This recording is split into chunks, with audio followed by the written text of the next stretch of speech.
Hi everybody, I'm Dr. D with First Choice Chiropractic. Today I'm going to be going over a couple of different exercises that have to deal with numbness and tingling down into the hand. A lot of people are working from home a little bit more recently, so they're finding that their poor ergonomic workstations or the computers that they're using or whatever they're doing at home, they're starting to feel numbness and tingling in their fingertips. Oftentimes they think that's carpal tunnel syndrome. The carpal tunnel is a little canal that goes right through these little carpal bones of the wrist and it holds the median nerve. That goes to these three fingers and causes some numbness and tingling there.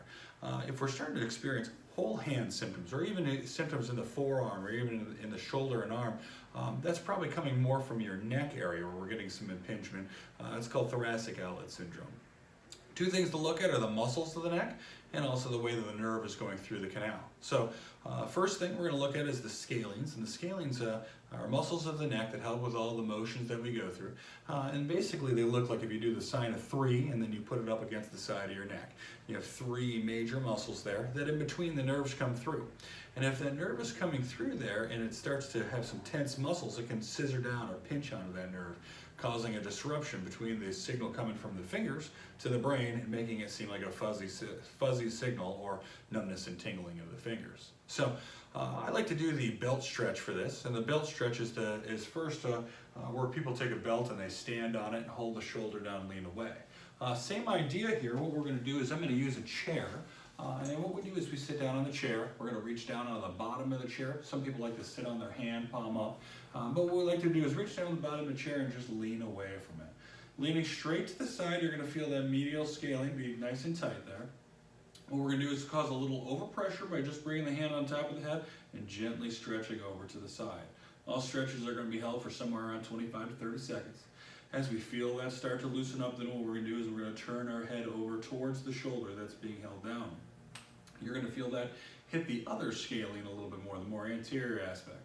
After we've held that stretch for 30 seconds or so, we're going to turn a little bit away here and pull down at a little bit of an angle, sort of between where the knee and the shoulder are, so that we get that almost 45-degree angle there as we're pulling down. And you'll feel that go right down the back of the neck and that posterior scalene. You might even feel it down in the shoulder blade a little bit there. You're going to do each one of those areas for about 30 seconds. And of course, we're going to go back and we're going to stretch out the other side, even if we're not having any symptoms down there, because we want to keep things as symmetrical as possible. So stretching out those scalenes will loosen that up, and oftentimes we'll get rid of some of those numbness and tingling into the fingers. The next step that we want to look at is the anatomy of where that nerve comes through. In between every one of these vertebrae, we have a nerve that pops through that goes out from the brain, down the spinal canal, and all the way out into the hand. So if we're starting to get irritation right along the nerve root level, what we want to do is an exercise called neural flossing. Neural flossing is the same general idea, but what we're going to do is we're going to stretch that nerve so that it goes in and out of that canal very ever so slightly. It can take some of that pressure off that nerve properly. So in this idea, we're not going to stick our hand over the top, but what we're going to do is stick our arm out to the side and then bring our hand up like this while we tilt over to the side here.